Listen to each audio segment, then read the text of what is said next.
Welcome to BizSarthi. My name is Shreya and I'm your business studies educator. And previously we have already discussed about the partnership and features of partnership. Now in this video we will discuss about the merits and demerits of partnership. So merits क्या है partnership के, ठीक है, advantage क्या है partnership का, easy to form, ठीक है, ज़्यादा लीगल फॉर्मेलिटीज करने की जरूरत नहीं है पार्टनरशिप को बनाने के लिए, थोड़ा बहुत रजिस्ट्रेशन वगैरह करना पड़ता है, ठीक है, इंडियन कंपनीज एक्ट के अंतर्गत, और फिर बस हो जाता है।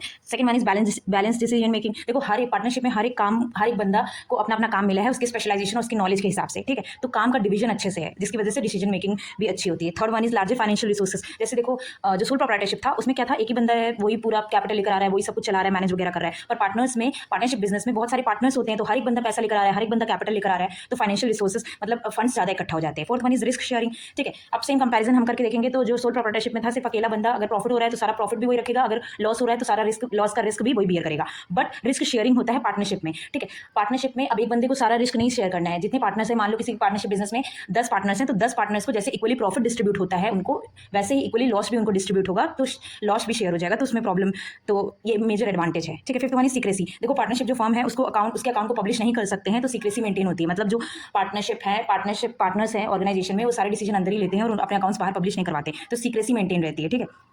पार्टनरशिप में ऐसा हुआ कि बिजनेस को कभी लॉस हुआ तो बिजनेस जो पार्टनर्स हैं उनकी बिजनेस प्रॉपर्टी तो जाएगी, बट क्रेडिटर्स जो होते हैं उनके, वो क्लेम कर सकते हैं पर्सनल प्रॉपर्टी भी, ठीक है। तो मतलब अगर उनको कभी लॉस हुआ तो उनकी बिजनेस प्रॉपर्टी तो जाएगी, बिजनेस एसेट्स जाएगी, उनकी पर्सनल एसेट्स को भी बेचा जा सकता है to recover that amount. Second one is limited resources. Limited resources क्यों होते हैं? जैसे देखो पार्टनर्स की एंट्री में रेस्ट्रिक्शन भी है, ठीक है। पार्टनरशिप बिजनेस में पार्टनर की नंबर ऑफ पार्टनर्स कितने एंटर हो सकते हैं पार्टनरशिप बिजनेस में, उसमें रेस्ट्रिक्शन है। तो जैसे अगर आप लार्ज एंटरप्राइज ओपन करने की बात सोच रहे हो तो इतना ज्यादा नंबर ऑफ लोग इतने बढ़ नहीं पाएंगे, तो लेस कैपिटल होगी, ठीक है, ज्यादा इन्वेस्टमेंट नहीं होगा, तो लिमिटेड रिसोर्सेज है। मतलब अगर आपको बड़ा बिजनेस ओपन करना है लार्ज स्केल पे तो उसके लिए not suitable.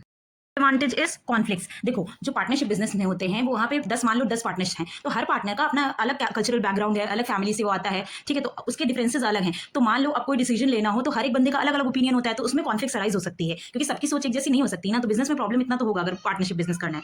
Fourth one is lack of continuity. मान लो किसी पर्सन की डेथ हो गई है, कोई पर्सन इंसॉल्वेंट हो गया, तो उस केस में जो बिजनेस है उसको बंद करना पड़ेगा। You can start the business but वो नए सिरे से फिर चालू करना पड़ता है, ठीक है, पहले का सेटलमेंट वगैरह करके। Fifth one is lack of public confidence. As I already told you कि जो पार्टनरशिप बिजनेस होते हैं उनके अकाउंट्स को और उनके एनुअल रिपोर्ट्स को पब्लिश नहीं किया जाता है, तो जो पब्लिक है उनका ट्रस्ट नहीं बन पाता है पार्टनरशिप काइंड ऑफ बिजनेस में, तो वो नहीं डीलिंग्स का मतलब वो ट्रस्ट नहीं कर पाते हैं और नहीं चाहते हैं कि उनकी डीलिंग्स हो, ठीक है। Six one is risk of mutual agency. देखो जो एक पार्टनर होता है वही सारे कॉन्ट्रैक्ट को साइन करता है ऑन द बेसिस ऑफ बाकी सारे पार्टनर। तो मान लो कोई ऐसा एक डिसऑनेस्ट पर्सन आपके पार्टनर आ गया बिजनेस में, ठीक है, जिसने अपने पर्सनल बेनिफिट के लिए वो कोई कॉन्ट्रैक्ट वो कर लिया, तो आप सबको सबको सफर करना पड़ सकता है। मान लो आपने फायदे के लिए कोई डीलिंग कर ली क्योंकि एक बंदा साइन करता है सबके बिहाफ पे, ठीक है, तो फिर वो प्रॉब्लम हो जाएगा अगर कोई डिसऑनेस्ट पर्सन आ गया आपके बिजनेस में।